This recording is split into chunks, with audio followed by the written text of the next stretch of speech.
AI 많이 쓰기만 하면 경쟁력이 높아질까요? 오히려 일하는 능력이 퇴화하지 않을까요?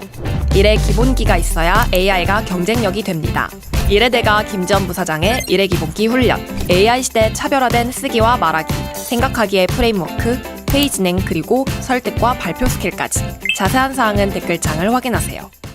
과거에는 기획자와 디자이너, 엔지니어들이 모여서 하루 종일 워크숍을 해서 나오는 결과물이었다면 이 모든 과정을 그 디자이너들이 하고 있습니다. 그 역할이 굉장히 확장이 되고 있다. 경험 디자이너로서 AI 이전과 이후 무엇이 달라졌습니까? 취향이라는 거에 대해서 요즘에 되게 강조가 많이 되고 있거든요. 인공지능이 더 빠르게 더 고품질의 결과물을 계속해서 생산해낼 것인데 어떤 것을 취하고 어떤 것을 버릴지에 대한 선택을 사람이 해야 되기 때문에 그 취향이 새로운 어떤 코어 스킬이다. 네, 여러분 안녕하셨어요. 박영선의 테크토크입니다. 이제 이 AI의 영역이요. AI 모델 개발에서 AI 에이전트 시대에 사람의 실생활로 접어들고 있지 않습니까? 이러면서 이 공학도, 이 개발자의 영역을 넘어서서 본격적인 융합의 시대가 되고 있지 않나 이런 생각이 듭니다. 이 AI가 인터넷처럼 인프라로 자리매김을 하면서요. 코딩을 몰라도 컴퓨터 공학을 잘 몰라도 AI와 인문학을 접목을 시키는 새로운 영역이 부상하고 있습니다. 이것이 이제 AI 시대의 새로운 직업군 그리고 미래의 블루오션이 될 것 같은데요. 경험 디자이너라는 말 들어보셨습니까? 경험을 디자인한다. AI 시대의 새로운 직업 블루오션으로 요즘 등장하고 있습니다. 네, 오늘은 뱅크샐러드의 총괄이사 홍성준 이사를 모시고 경험 디자이너의 세계 들어보도록 하겠습니다. 안녕하세요. 안녕하십니까. 네. 홍성준입니다. 이 경험 디자이너라는 말, 이것이 참 흥미롭기도 하고 또 새롭기도 한데요. 여기서의 디자인이라는 뜻은 우리가 일반적으로 알고 있는 디자인하고는 좀 다르죠? 네, 일반적으로 디자이너라고 생각을 하면 사물의 색깔이나 모양이나 이런 것들에 대해서 얘기하는 경우가 많은데요. 경험 디자이너라고 우리가 학문적으로 얘기하면 유저 익스피리언스, UX 디자이너라고 얘기한다면 어떤 눈에 보이는 결과물이 아니라 눈에 보이지 않는 어떤 사용자가 어떤 경험과 서비스를 사용하는 그 여정, 눈에 보이지 않는 서비스를 만나는 지점부터 어떤 목표 달성을 하는 데까지, 그리고 그 떠나가는 그 순간까지 그 여정을 이제 눈에 보이지 않는 부분을 이제 설계한다고 생각할 수 있을 것 같습니다. 산업 디자이너, 이렇게 하면 어떤 멋진 의자를 만들고 어떤 예쁜 그릇을 만들고 이렇게 생각을 할 수 있는데요. 사용자 경험 디자이너라고 한다면 그 그릇에 어떤 음식을 담을까, 그 음식을 어떤 장소에서 먹을까, 그리고 그 음식을 누구와 함께 먹고 음식을 먹고 나면 어떤 기분이 들 수 있을까,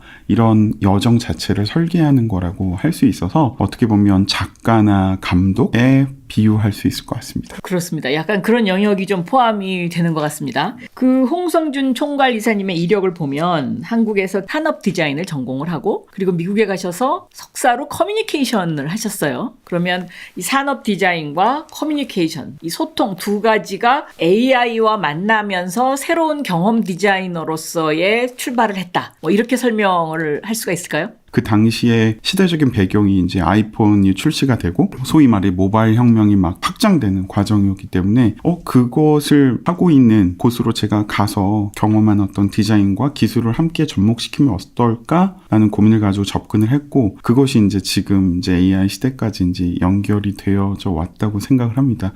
어떻게 보면 기회를 잘 만나게 된 것 같아요. 제가 이걸 만들었다기보다는. 그러니까 첫 직장부터 그렇게 그 경험 디자이너의 역할을 하신 거예요, 그러면? 그러니까 경험 디자인이라는 게 사실 그 당시에는 뭔가 정확히 학문적으로 있지는 않았지만, 그렇죠. 어떤 영역이 있었던 건 아니죠. 네. 그 당시에도 이제 모바일 화면으로 넘어오면서 인터페이스를 디자인하는 직업은 이제 막 발생하고 있었죠. 그래서 그것을 어떻게 보면은 아주 초기에 경험을 하게 됐고 그것이 지금까지 이제 이어져 왔다고 생각하면 될 것 같습니다. 그래서 독립 분야가 아닌 굉장히 융합적인 분야라고 생각을 합니다.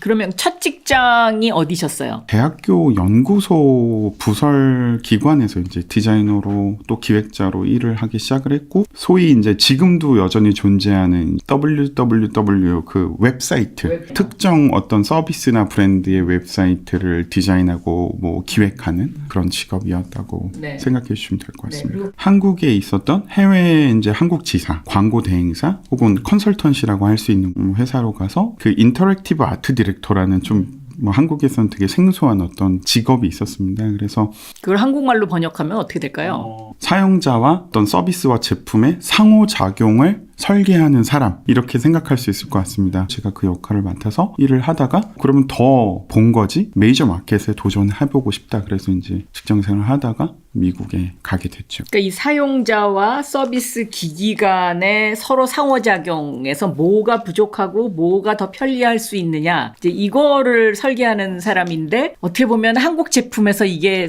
요즘은 안 그런데요. 과거에는 이게 많이 부족했던 부분이죠. 그러면 미국에서의 첫 직장은 어디셨어요?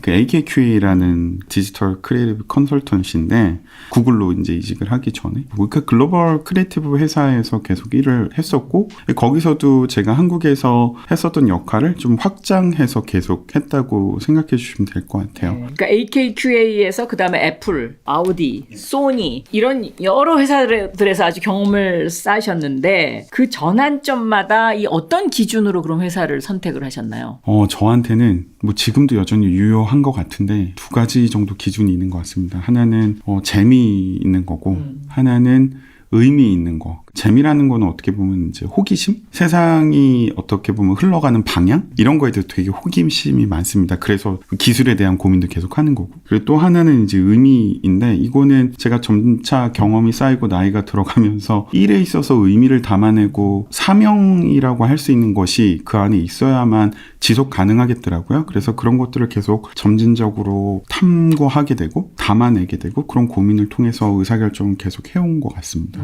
그러면 이제 구글에서 구글 어시스턴트, 그러니까 UI 프레임워크를 설계를 하셨잖아요. 그 경험이 지금 이사님의 경험 디자인 철학에 어떤 영향을 미쳤고, 또 여기서는 어떤 사명이 있었고 어떤 재미가 있었습니까, 그러면? 되게 여러 가지일 것 같은데, 일단 가장 크게는 구글이 가지고 있는 소위 이제 원칙? 디자인 프린시플이라고 하는 그 대원칙 중에 가장 첫 번째가 사람을 위한 디자인, 사용자를 중심에 두고 고민을 하는 첫 번째 디자인 원칙이 이제 사람에게 집중하고, 그리고 그 좀 더 구체적으로 얘기하면 사람들의 삶, 그리고 일상생활, 그리고 일, 그리고 그들의 꿈을 위해서 우리는 디자인을 한다. 이 얘기만 들어도 뭔가 좀 가슴 뛰는 뭔가가 있죠. 그러네요.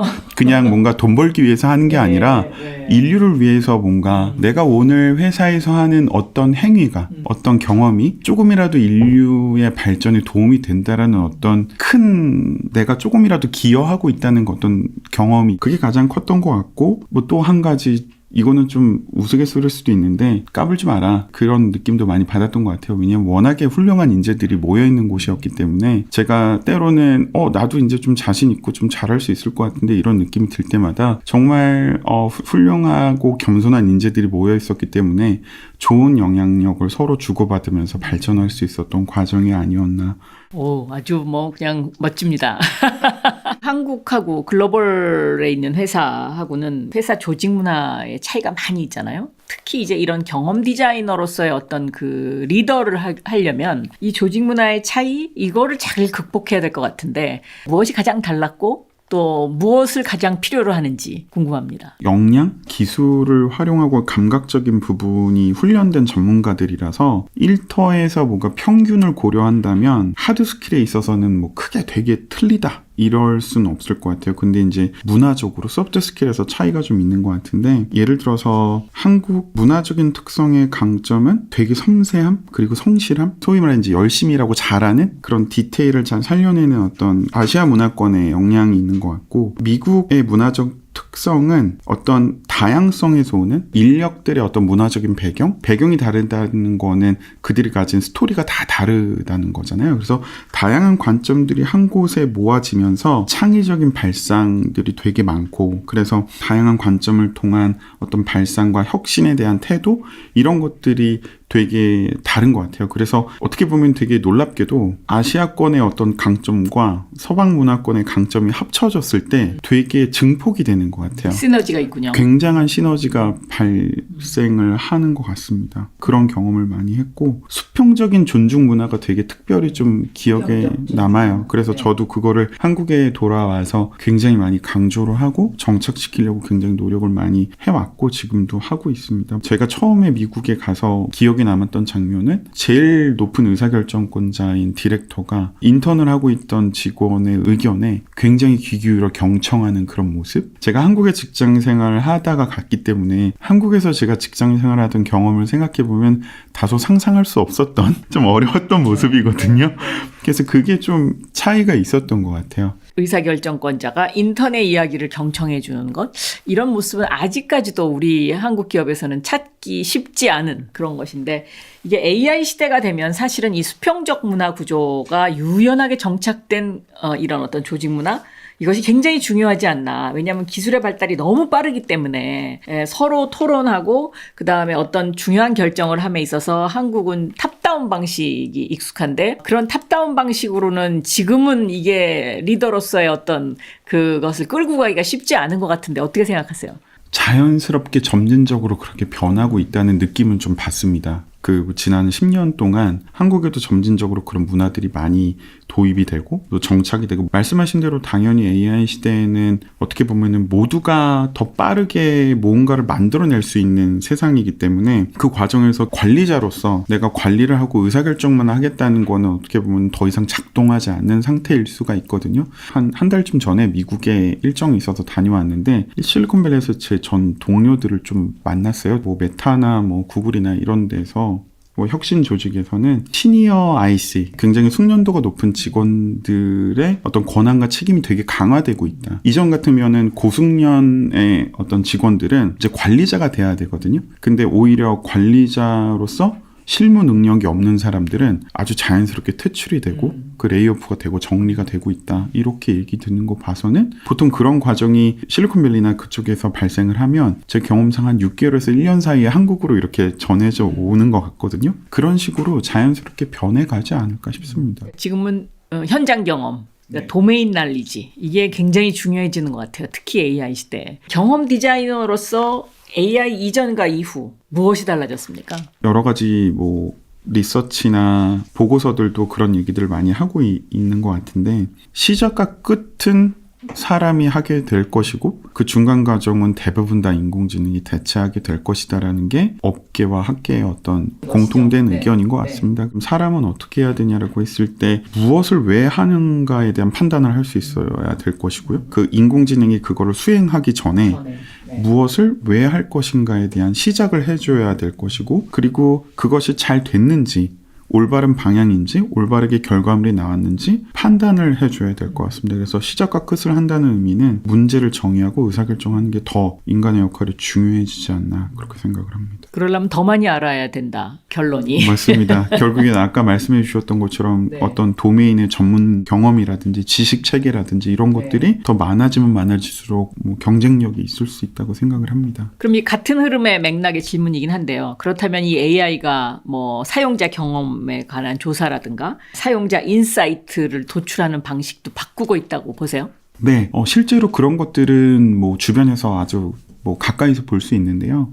지난달에 저희 이제 내부 조직에서 인공지능 도구들을 어떻게 활용하고 있는지에 대해서 워크숍 같은 걸 했어요. 근데 거기서도 일단 보면은 CUJ라고 하는 이제 사용자의 여정을 설계하는 그 설계도 같은 게 있거든요. 그 설계도를 이제 가상으로 시뮬레이션 하는 과정을 인공지능 도구랑 너무나도 손쉽게 할 수 있습니다. 근데 그게 이제 과거에는 기획자와 디자이너, 엔지니어들이 모여서 하루 종일 워크숍을 해서 나오는 결과물이었다면, 이제는 인공지능과 함께 가상의 인물들을 설정을 하고 그 가상의 인물들이 우리가 설계하는 서비스의 여정을 어떻게 경험하게 되고 어떤 걸 느낄지에 대해서 시뮬레이션을 해보고 그 시뮬레이션 결과가 정리가 되고 보고가 되고, 그러니까 엄청나게 과정을 압축할 수 있는 어떤 그런 현상들이 실제로 실무에서 이제 발굴이 되고 있고 활용이 되고 있고요. 더 놀라운 점은 사실 이런 CUJ를 시뮬레이션 하는 것 요약과 소위 우리가 VOC라고 하는 어떤 고객의 의견들을 청취하는 뭐 예를 들어서 유튜브 채널이라든지 어떻게 보면은 고객 상담이라든지 이런 데서 올라오는 의견들이 있지 않습니까? 근데 그런 것들을 분석을 해서 요약 보고를 하는 거는 어떻게 보면은 예전 같은 경우는 이제 CX의 전문 인력이라든지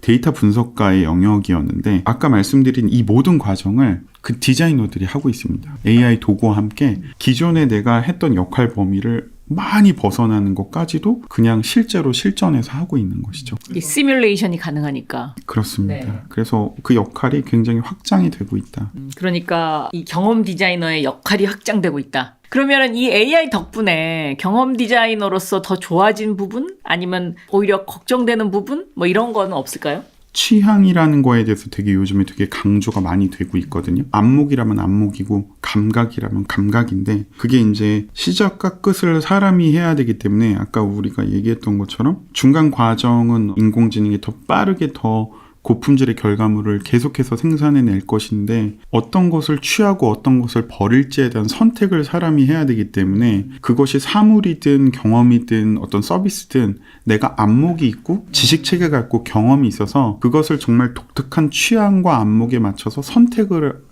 해야 될 수 있잖아요. 어떻게 보면 이건 가치에 대한 선택이라고 생각하거든요. 이것이 이거보다 가치가 있다라는 선택을 사람이 해줘야 되기 때문에 그 취향이 어떻게 보면은 새로운 어떤 코어 스킬이다라는 것을 폴 그레엄이라는 Y 콤비네이터 설립자, 그러니까 유명한 세계적인 VC죠. 오픈AI 공동 설립자인 그렉 브로맨도 업계에서 프론티어 같은 사람들이 취향이 새로운 시대의 핵심 역량이다. 선택을 하는 기준이 있어야 된다. 이런 거를 굉장히 강조를 많이 하고 있습니다. 그래서 취향에 대한 것이 하나의 축이고 반대로 좀 걱정되는 부분이 있다면 생산성은 높아지는데 인간성이 낮아질까 봐. 극도의 효율을 우리가 강조하기 때문에 생산성은 당연히 높아질 겁니다. 생산성과 인간성의 대척점이 있지는 않지만 어쨌든 그러면 그럴수록 인간성에 대한 고민은 덜하게 될까봐 오히려 이거는 어떻게 보면은 뭐 정책적인 부분도 있을 거고 인간의 어떤 의지적인 부분이 있을 거라서 AI를 활용하는 목적이 되게 명확해야 될 것 같아요. 아까 장관님 물어보셨던 구글에서의 어떤 동기부여, 뱅셀에 합류하면서 의사결정의 기준 이런 게 결국에는 사람의 삶과 어떤 생활과 꿈을 위한 어떤 의사결정이어야 되기 때문에 그것을 어떤 활용한 어떤 목적이 명확해야 되지 않나 그런 생각을 합니다. 또 역으로 생각하면 어쩌면 오히려 그 인간성에 대한 갈구, 갈망 이런 것들이 더 커져서 그것이 더 소중해질 수도 있을 것 같아요. 너무 격하게 동의합니다. 당연히 그게 더 소중해지고 가치가 더 높아질 수밖에 없겠죠. 지난주에 제가 소식을 들은 거는 구글 딥마인드, 보면 인공지능 기술의 최첨단을 연구하고 있는 거기서 철학자를 풀타임 직원으로 채용을 했다고 해요. 그래서 정말 그냥 직함 자체가 필로소퍼인 거예요. 그래서 안녕하세요. 저는 어디 회사에 있는 철학자입니다. 이렇게 소개하는 게 되게 좀 어색하기도 한데 얼만큼 이 인공지능이 인간을 닮아가면 닮아갈수록 인간의 본질적인 가치가 얼만큼 소중해지는지에 대한 반증이라고 생각을 합니다. 자, 그러면 이 앞으로 경험 디자이너가 되고 싶다. 뭐 이런 꿈을 가지는 사람들이 있을 수 있잖아요. 이런 경험 디자이너가 되기 위해서 필요한 뭐 조건이랄까요? 지금도 이미 뭐 지난 10년 동안 수많은 UX 디자이너, 경험 디자이너를 많이 필드에서 활동을 하고 있고 또 학교에서 공부를 하고 있고 있을 텐데 앞으로 인공지능 시대에는 우리에게 다가오는 이런 높은 파도 같은 게 어떤 건지에 대해서 명확하게 이해를 할 필요가 있을 것 같아요. 그리고 그것을 또 대응할 수 있는 나만의 경쟁력이 필요할 것 같습니다. 그 기존에 해왔던 방식대로의 어떤 프로세스라든지 프레임워크라든지 이런 것들을 당연히 학습하고 활용할 필요는 있지만 그것이 결코 정답이 아니라는 거 앞으로의 시대에는 유연성을 많이 갖추고 있어야 될 것 같고 무엇보다 인공지능은 소위 말해 이제 공부하는 사람보다 활용하는 사람이 더 경쟁력이 있다고 이게 약간 자전거를 타는 것처럼 머슬 메모리에 가까운 것 같아서 많이 마구마구 써보는 게 일단 제일 좋을 것 같습니다. 많이 마구마구 써봐라. 네. 또 이런 거 필요하지 않을까요? 인간 생활에 대한 관찰이랄까요? 그 경험 디자이너로서 중요한 덕목 중에 하나가? 그렇습니다. 호기심인 것 같아요. 아까 제가 이걸 뭐 재미라고 말씀드렸지만 뭐 재미라는 건 저희 개인적인 어떤 표현인 것 같고 사람들의 삶을 호기심 있게 관찰하는 그 관찰력이 또 인공지능 시대의 어떤 중요한 경쟁력이지 않을까 싶습니다. 그런데요. 지금 계시는 뱅크 샐러드는 사실은 어떻게 보면 핀테크, 금융이잖아요. 근데 이 금융이라는 것이 보통 금융회사 그러면 회계사 출신 뭐 위주로 이제 뽑는다 이렇게 이제 일반적으로 인식이 돼 있는데 회계를 몰라도 여기에 가서 이 뱅크 샐러드에 가서 총괄 이사를 할 수 있다? 어떻게 가능합니까? 뭐 회사의 어떤 그 프로필을 정의하자면 이제 핀테크 업권에 속하겠지만 저에게는 이제 어떻게 보면 삶의 데이터를 다루는 플랫폼이거든요. 네. 삶의 데이터를 다루는 플랫폼. 네. 그렇기 때문에 저에게는 충분한 어떤 이유나 근거가 있었고 모든 데이터를 보고 설문조사 혹은 보고서 이런 것들을 봐도 사람이 일상 속에서 고민하는 가장 중요한 두 가지 문제는 돈 문제와 건강 문제라고 합니다. 근데 이제 제가 속한 뱅크샐러드 스타트업은 이 돈 문제와 건강 문제를 혁신적으로 해결하기 위한 회사거든요. 그래서 저는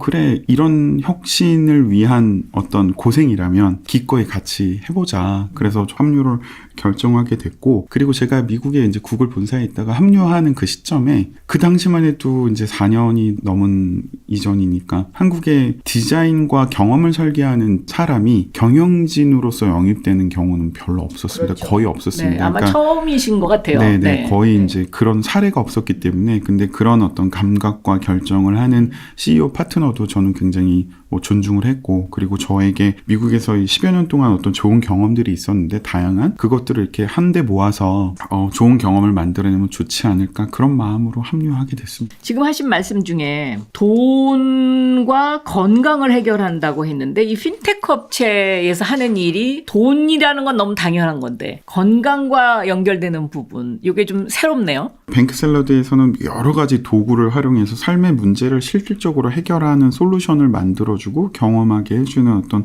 이제 서비스를 계속 출시를 하고 있는데 그 중에 한 축이 이제 금융 서비스고 또 한 축이 이제 건강을 진단하고 관리하고 예를 들어서 이제 유전자 검사를 통해서 나의 어떤 건강 DNA를 확인하고 그 안에 있는 맥락을 통해서 특정한 나의 리스크가 있는 보험 상품의 기존과 다른 형태로 보험 상품에 가입을 할 수 있고 더 그 가입을 하는 과정 속에서 필요 없는 돈을 소비하지 않을 수도 있고 뭐 이런 설계들을 계속 혁신해 나가는 겁니다. 돈이 건강으로 연결되는 것이 바로 보험하고 직결되는군요. 그렇죠. 네. 금융 상품과 어떤 건강 정보와 보험 상품과 이제 연결고리를 만드는 것도 저희가 고민하고 지금 계속 혁신 서비스를 출시하고 있는 것 중에 하나죠. 그런데 이제 예를 들면 경험 디자이너가 하는 중요한 일 중에 하나가 이렇게 감동을 불러일으키는 거.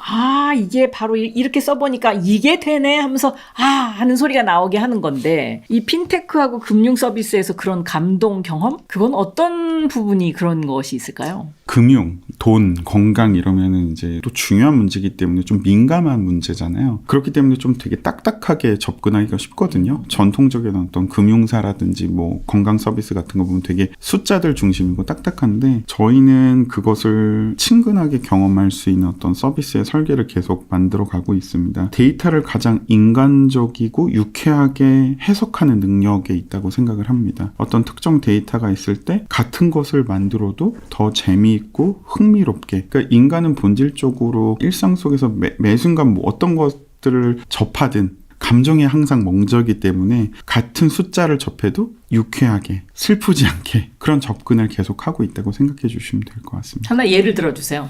유전자 검사를 하는 서비스가 있는데요. 아주 예전에는 어떻게 보면은 지루할 수 있는 그 숫자, 수치, 데이터 그리고 데이터를 설명하는 문구, 건강 진단을 받고 진단서를 받는 것처럼 이렇게 쭉 정리되어 있었다면 저희의 어떤 유전자 서비스를 받고 난 이후에 그 유전자 서비스 안에 있는 나의 유전자를 확인할 수 있는 그런 유전자 검사 카드들이 있습니다. 나의 특성을 나타낼 수 있는 카드들. 아주 재미있는 어떤 일러스트레이션 그 그림들과 함께 어떤 재미있는 문구와 함께 내가 내 친구, 가족들과 공유할 수 있는 카드가 있어서 DNA에 나는 태생적으로 뼈가 약해요. 되게 재미있게 표현한 그림과 설명과 함께 그런 카드가 우리 서비스 안에 표현이 되는 것이죠. 그러면은 그거를 보면서 당신의 어떤 뼈의 강도는 무엇입니다. 데이터는 어떻게 해석됩니다. 건조하게 수치로서 설명됐던 것이 정서적으로 내가 흥미롭게 그리고 조금 더 쉽고 편하게 이해하고 때로는 공유할 수도 있게 그런 식으로 계속해서 설계를 해 나가는 그런 과정을 거치고 있습니다. 그러면은 개인이 갖고 있는 마이 데이터를 다시 재해석하는, 근데 그걸 재미있게 또 뭔가 다른 사람한테도 공유할 수 있도록 한다는 것인데, 그 실마리를 찾아내기 위해서 경험 디자인 쪽으로는 어떤 고민을 하고 계세요? 많은 회사들이 비슷한 시도를 하고 있는데, 비교를 하자면 이전에는 사용자가 이것을 눌렀을 때 이것이 보여져야 된다는 어떤 룰 베이스의 상호작용을 설계를 했다면 마이데이터가 가장 잘 활용될 수 있는 게 AI 에이전트 향으로 활용될 수 있다고 보여지거든요. 왜냐하면 눈에 보이지 않는 수많은 데이터들, 지금 이 공간 안에도 아마 수많은 데이터들이 공중에 떠다니고 있을 겁니다. 이런 데이터들이, 이런 정형화되지 않은 데이터들을 한 곳에 이렇게 모아서 그리고 그것을 가공하고 자연스럽게 인공지능 에이전트와 함께 사용자한테 적합한 맥락으로 정리해서 보여주는, 나의 일상에 필요한 부분을 채우는, 예를 들어서 이런 것들을 상상해 볼 수 있을 것 같아요. 지금 저희가 이제 내부에서 R&D를 하면서 구체적으로 구현을 하고 있는 몇 가지가 있는데, 오늘 아침에 내가 출근길에 버스를 타다가 발을 삐끗해서 발목을 삐었어요. 근데 더 이상 걷기가 너무 힘들어서 바로 병원에 갑니다. 근처에 병원에 갔을 때 병원에서 진료를 받고 나오는 그 과정 속에서 이미 어떤 서비스가 내가 지금 어떤 상황이 있고 병원에 들렸고 병원에서 어떤 진료를 받았고 발목을 다친 걸로 인한 실손보험금이 이미 내 은행 계좌로 들어와 있다면 그 모든 과정을 모니터링하고 트래킹할 수 있고, 그리고 내가 필요한 어떤 과정을 지원해 줄 수 있다면 그것만큼 편리한 서비스가 있을까 싶습니다. 그래서 그런 것들이 에이전트 형태로 계속 발전이 될 수 있다고 봐요. 일상 속에서 내가 어떤 상황에 처해 있는지를 이 에이전트가 같이 나와 함께 경험을 하면서 뭔가 필요할 때 이 에이전트가 자동으로 나를 도와주고 내가 필요한 것들을 끊임없이 지속적으로 채워줄 수 있을 것 같습니다. 맞아요. 그거 실손보험 청구하는 거 그거 굉장히 귀찮잖아요. 귀찮아요. 앞으로 이 AI 에이전트 시대 상상을 하니까 여러 가지 직업들이 발생할 수 있을 것 같습니다. 오늘 박영선의 테크토크 AI 시대 경험 디자이너의 세계에 대해서 알아봤습니다. 감사합니다. 미래를 먼저 보다 티타임즈.